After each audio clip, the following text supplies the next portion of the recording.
Hello again, everybody. Welcome to another episode of ATI. Dan with Brian and Matt. A lot to get to. We'll start, as usual, with the hometown team, the Patriots. They improved to 3-0 with a win over the Jets. Let's first touch on Antonio Brown no longer being a Patriot. He was released last Friday, so we haven't done a show since he was released. I don't think we have to get too deep into it. The Patriots basically, went out on a limb, brought him in. Didn't work out, and they got rid of him. I don't think it's going to end up hurting them, and I think it was probably worth the risk. It just didn't work out. And moving truck went to Tom Brady's house. Giselle was sorry to see him go. Yeah. She cooked him a falafel when he went on his way.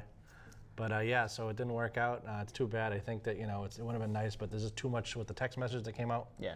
That was kind of the thing. It's where, Belichick was like, you can put up with so much, you can put up with so much, and then when that comes out, it's like, you got to make a move. It ended up not being worth the headache. It was technically the first thing that he technically did while on the Patriots. Everything else was possibly before, maybe. That was the first thing that was like, no, this happened while you were a Patriot. Yeah. My favorite quote of the whole thing, a little joke that was made, was like Antonio Brown was like the Make-A-Wish kid. He came in, caught a touchdown from Tom Brady, and then left. I was like, all right.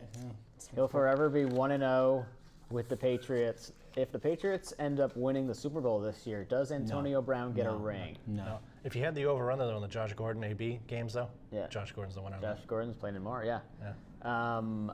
With that ring question, I think the rule is at least in Major League Baseball, you literally, if you just play one game during the season, you're eligible for the ring. But I think they vote on playoff shares too. Like some guys have not gotten it. Yeah. But I think there was a guy, what's this, the Pawn Stars show, where they have like the rings, and there was a ring from a guy that somebody had sold, but the reason that it was for sale was because he was like a diddler, and like nobody wanted the ring, but it was an actual World Series ring.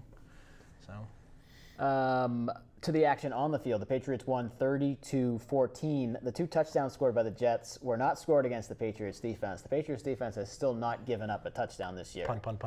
Yeah. Yeah, which is pretty amazing. I mean, the Jets are pathetic, and their third string quarterback was playing, but the way this Patriots defense is playing is pretty impressive.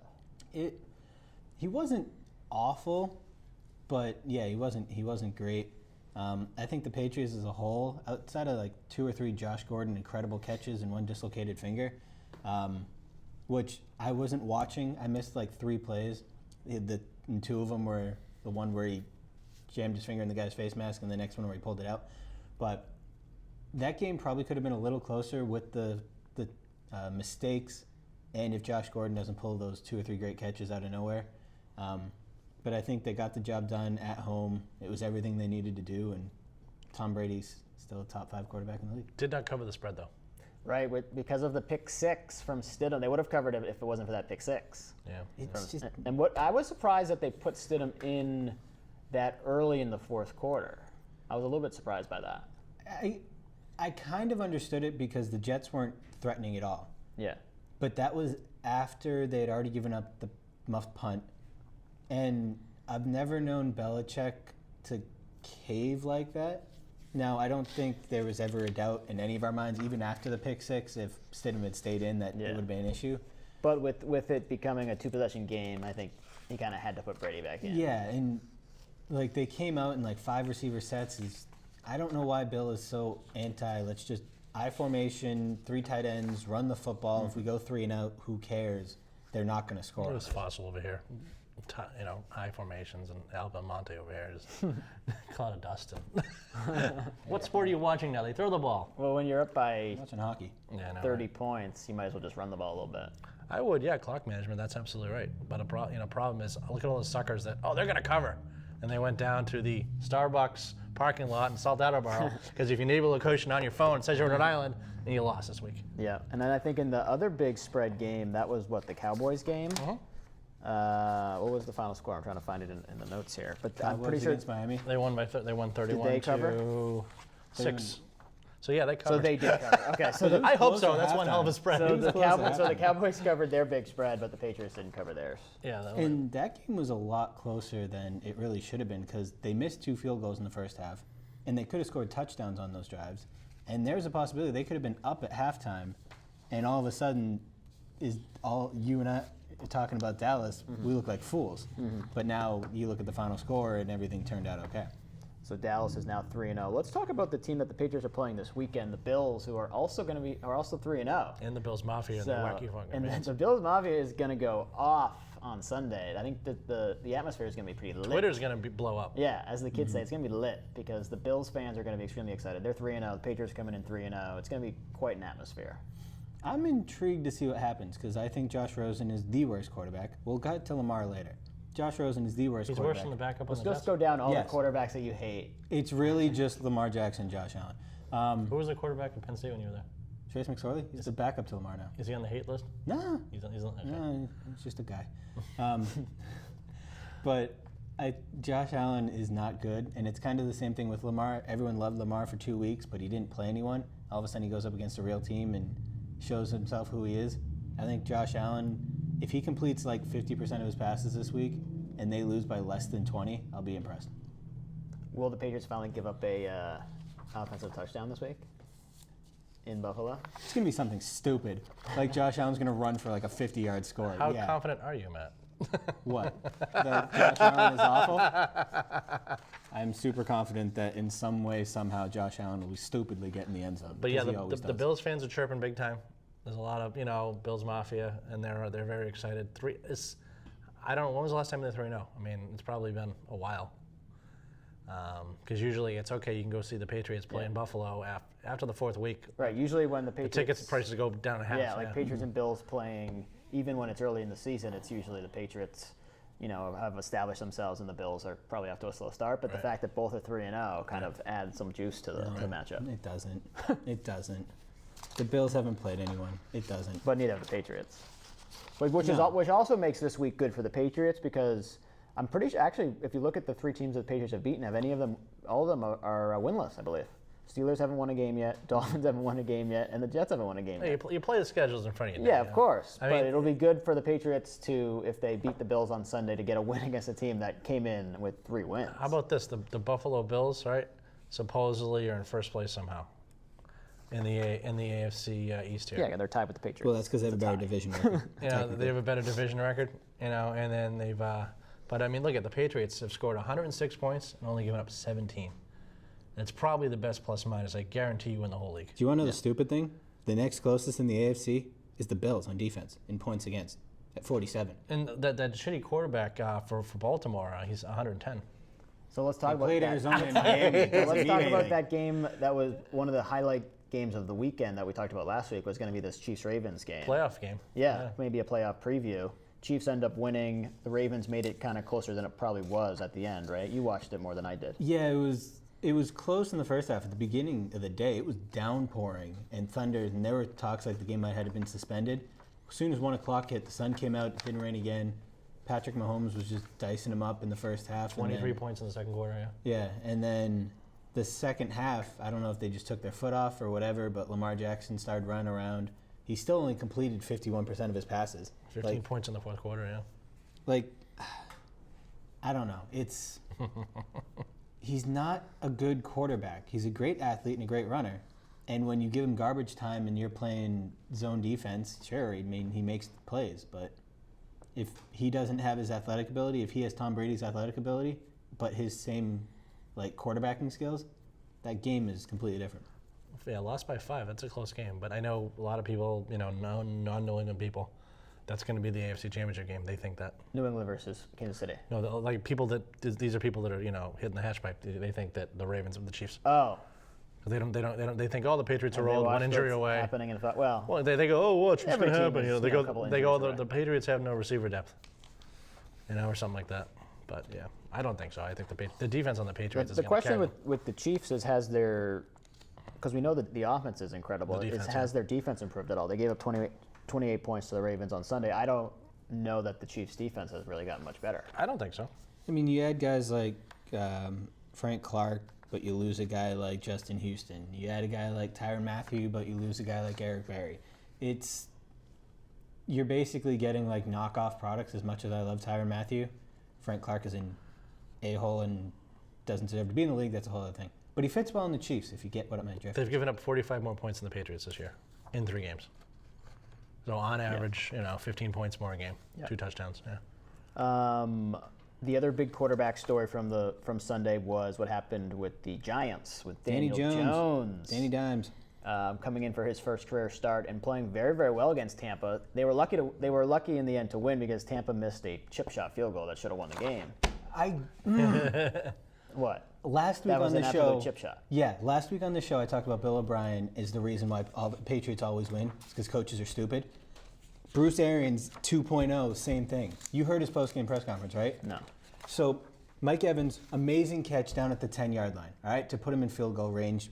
They have, I think it's 20 seconds on the clock, 1 timeout. Normally, a coach would just let the clock run down, call a timeout with 3 seconds left, kick the field goal, go home. Bruce Arians calls timeout with 15 seconds left, then takes a delay of game, and then kneels back an extra 4 yards because his kicker is better from long distance. So they lost an extra 10 yards, and then the chip shot that would have gone in if it was 10 yards closer missed. That is why the Patriots will always win. He overthought it. Because I guarantee you Belichick would never do something so idiotic. But I mean, let's face it. But he did bench Malcolm Butler. Kicker should have made that kick. Yes. I mean, that was a chip shot. Yeah, the only guy having worse than that is Vinatieri with all the chips he's been missing. Yeah. Didn't he miss like a lot of 15-yard field goal or something crazy last week? That he was going to retire. Yeah. But he's still the kicker there. And then got like full cheers when he came out. But what do we make about Danny Jones? Is he going to be legit? I mean, it's one start. He looked good. I think he'll be fine. The Danny Jones era is off to a rousing start. I mean, As good of a start as it could have. he's kind of missing one giant part of his offense, but Pun intended. kind of, yeah. Shed an actual tear when I saw it happen. So what's going on with your boy? Yeah, so he's High ankle sprain, out 4 to 8 weeks. It'll probably be closer to 6 to 8. Now, who would you pick up on your fantasy team? Because I guarantee you he's on There your goes team. Wayne Gallman is not worth picking up. There goes your MVP prediction for him. He could still get it. 200 yards a game. You have him on your fantasy team. Who do you pick up? Who's available? Who do you pick Technically, you go straight for Wayne Gallman. He's not going to be Saquon. Okay. But, I mean, go literally anyone else up? Okay. for the Giants. All right. But yeah, actual tears were shed. But I think Daniel Jones is good. They play Washington, I think, next week. Not exactly a powerhouse matchup. The Redskins have looked pathetic Yeah, that was so far. And guess who the Patriots get to play, I believe, next week? the Redskins and then the Giants? Yes. Because it just keeps getting better and better. Yeah. Oh, boy. The tomato cans, as Dan Shaughnessy would say. Jimmy G, our old friend Jimmy G, and the 49ers are 3-0. 24-20 win over the Steelers, who are winless, but That's awful. Hate to see that. Jimmy G just wins games. That's what when he's been his record is damn good as the starter. Outside I don't care of what the he two does. games Outside of last year. practice. I don't care what he does in practice, because the year that obviously last year he only played in 2 games because he got hurt. But the year before that, when he after the trade, when he played like the last 6 or 7 games, he won all of them, didn't he? He killed it, yeah. His record is really good as a starter. And the trio of quarterbacks, obviously we'll get to Brissett later, is 8-1 so far this year. But yeah, the 49ers, and the surprising part with them 3-0 is their defense is carrying them a long way, but they're doing it without George Kittle really being a big part of their offense. And I think they had to come back this week against the Steelers. Yeah. Who's this Dante Pettis guy? Who's he? Is he a decent receiver? I think He got the winning touchdown. He caught a ball with 1:15 left to go, and that was the game. Yeah, I mean he set the Pac-12 record for most kick return touchdowns or punt return touchdowns, one of the two, Pac-12? at Washington. Okay, yeah. And he's a good receiver. He came on last year.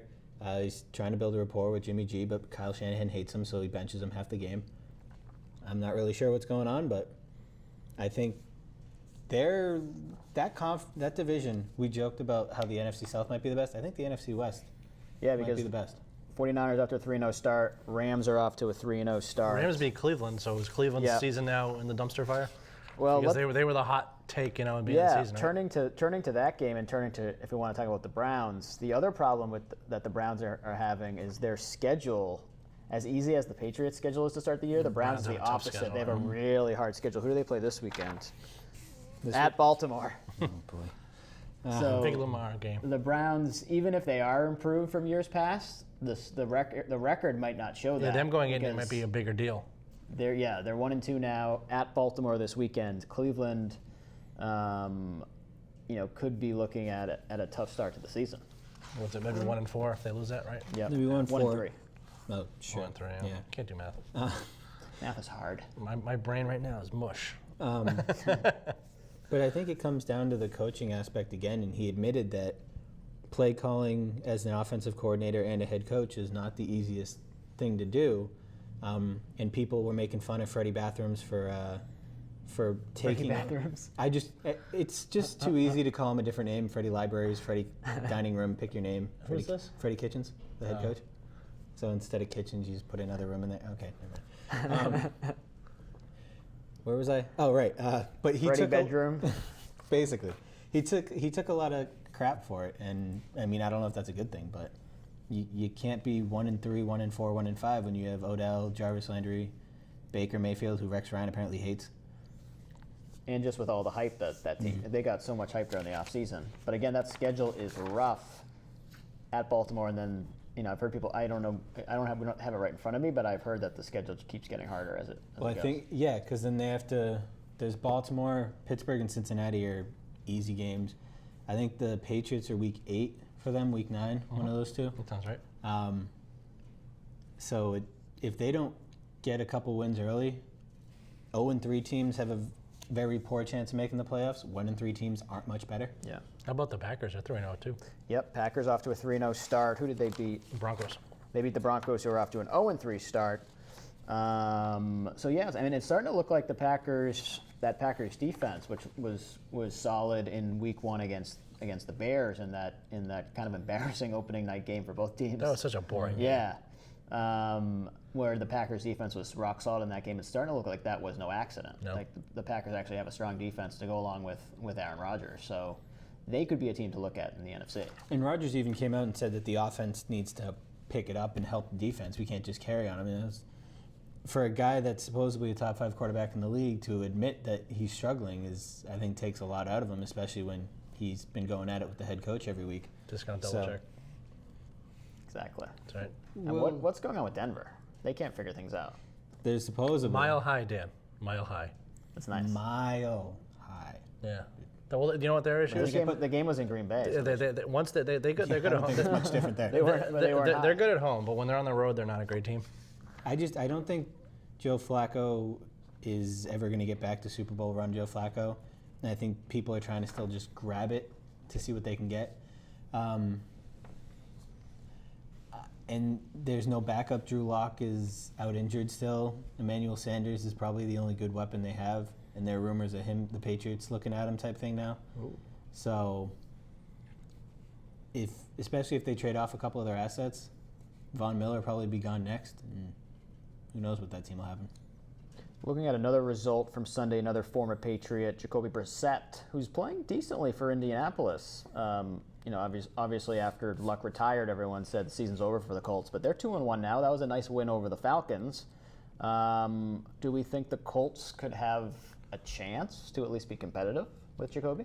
I think so. You look at their only loss was in overtime to the Chargers, who aren't having the greatest season, but they were supposed to be a good team. And the NFC South is not that great. Houston is 2-1, but there's question marks all over that team. Tennessee and Jacksonville. Yeah, Tennessee and Jacksonville are junk teams. Yeah, so there's a shot they could win the division, then they end up there. I think if they have to go against the Patriots or the Chiefs, I don't know if they're on that level. No. I think they're good, but I think the Chiefs and the Patriots are elite. But if they have to go against Baltimore, I think they have a shot. If they have to go against whoever the second wild card team is, because right now, God knows It's not going to be Cleveland. It's not going to be the Bengals. And it's not going to be it the Steelers. could be the Bills at this rate. Yeah. But I think any other team besides the Chiefs and the Patriots they compete.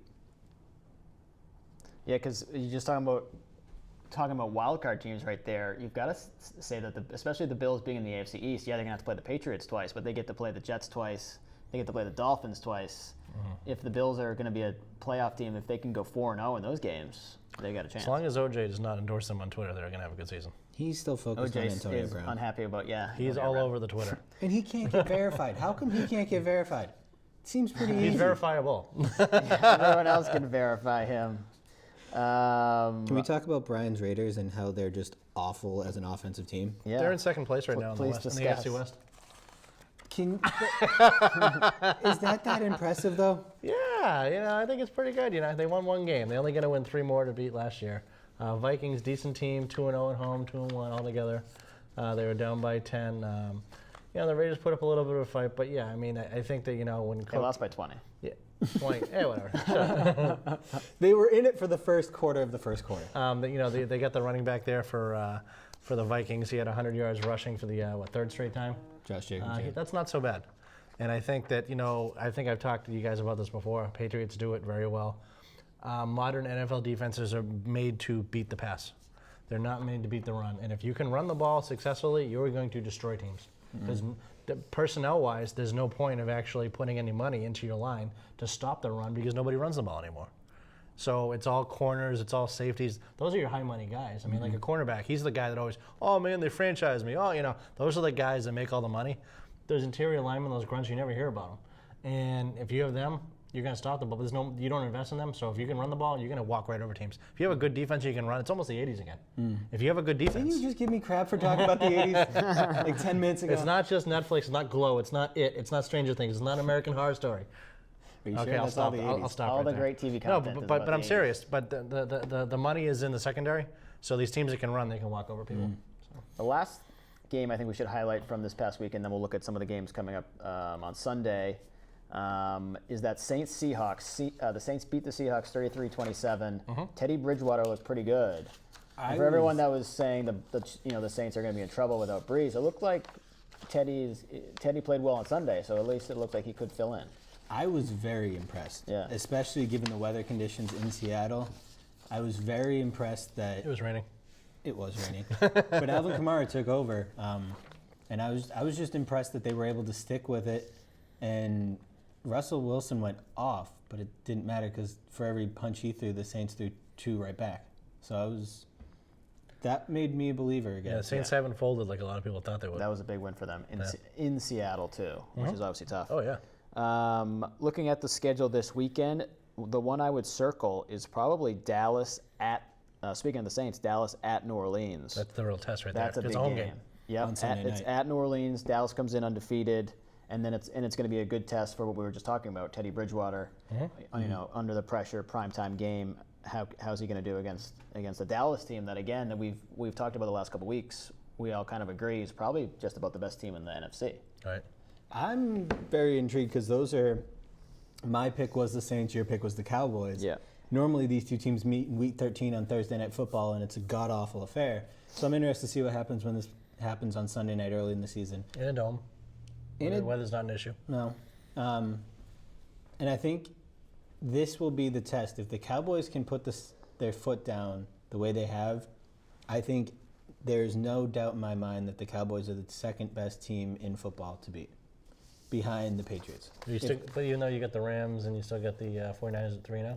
I don't think that matters. Okay. I think the Cowboys, if they can put their foot down and if they win like 28-7, 31-10 type thing, I will fully admit to hopping on Dan's bandwagon over there. So, Dan, you think that Dallas, even though with the 3-0s from the two teams in the West, that's just... I still think Dallas is the best team in the NFC. Yep. But the teams in the West are starting to. And obviously the Rams are the defending NFC champions. Yeah, I think but people I'm expect the Rams, I'm looking but at the 49ers. 49ers are a surprise. as a potential team. They're really bringing it together. Contender. I mean, good for them, I guess. The other game I want to circle as the opposite of Dallas, New Orleans, is the Monday night game. The toilet bowl? It's a toilet bowl game. Cincinnati at Pittsburgh, usually a great rivalry game in the the AFC North. All right. Both teams come in 0-3. Pittsburgh's down their quarterback. Expect the ratings for Monday Night Raw to be very high that night. This is an absolute toilet bowl. When the schedule was made, this was going to be great because the Steelers, Bengals are always good. Right. Both one team probably could have had a shot. And even if you're like, well, there's a possibility that both teams could not be as good as we think they're going to be. But if you schedule the game for week 3, you would think it's early enough where they're both not. They haven't sucked enough yet. Yeah, like they're both not going to be 0-3. It's like at least we can see like AJ Green versus Ben Roethlisberger, right? Yeah. No, we can't. So both teams are 0-3. So the ratings for my old friends at ESPN will probably be kind of low. What a shame. I Or mean, Scott Van Pelt. Yeah. to be honest, Joe Tessitore could make someone taking a dump sound exciting. So I'm not worried about I that. like Joe part. Tess. Mike Yes. Francesca. Yes. I don't like Booger. Booger is not very good. And then the Jets, they can have another week to wallow in their misery. And San Francisco has a bye as well. I'm interested to see how San Francisco bounces back because we talked about they're on a roll. Yeah. And then all of a sudden you're week 4 bye. Yeah, and now you they're have probably not kills happy the mojo. Not happy to have the early bye. and you've got to go all the way through the playoffs now with the only other bye week is if you get an actual bye. So this is the first week that there's byes. Yeah. All the way through week 12. Yeah. The only other one I'd probably bring up, other matchup this weekend, is we talked about both of these teams, Browns at Baltimore. Because again, like we said, the Browns, the schedule is tough right now. Could be the nail in the coffin for Cleveland. They need to win another game. You don't want to fall to 1-3, especially against a division rival like Baltimore. Right. If Baltimore wins that game, they'll be 3-1, and they'll be significantly ahead of Cleveland in the standings. Yeah, well, I think by the end of this week we'll have a better handle of who's what's going on. The 3-0s I'm gonna see if the 3-0s are really 3-0s. Yeah. I'm gonna see if the Patriots are legit. It's still the Patriots versus everybody. Yeah. I think you're very much Yeah, I right mean in that. Buffalo. They didn't cover the Patriots didn't cover the spread against the Jets, which is kind of embarrassing. Buffalo, you gotta just kind of no. It's the low. I think it's their lowest spread of the year Yeah. so far. Yeah. Do we know what it is? Top of my head now. Yeah. And we have too little time. He's got a cell phone in front of him. He's busy doing other stuff. So. Yeah, he's texting over there. Yeah. Brian, I'm texting Brian. Yeah. He's texting his special friend. Before we go, I want to give a shout out to our former castmate, Matt Lodi. Yeah. Who just accepted the head varsity girls hockey coach at Milton High School. Milton High School, I believe. So yeah. congratulations to Matt, and we'll be rooting for you. We'll have an exclusive interview with him soon. Yeah, even though you're now a rival of Nate. Milton Wildcat, I Milton believe. Wildcats, is that right? But it's a girls' team, so is he a wild? No, still Wildcat. I think it's still Wildcats, Wildcat. The Cats can be, yeah. So Okay. congrats Yeah, good for him. congrats to Matt. Yep. I think that's it. That's it. That's our show. For Matt and Brian, I'm Dan. We will talk to you next week. Spin the music.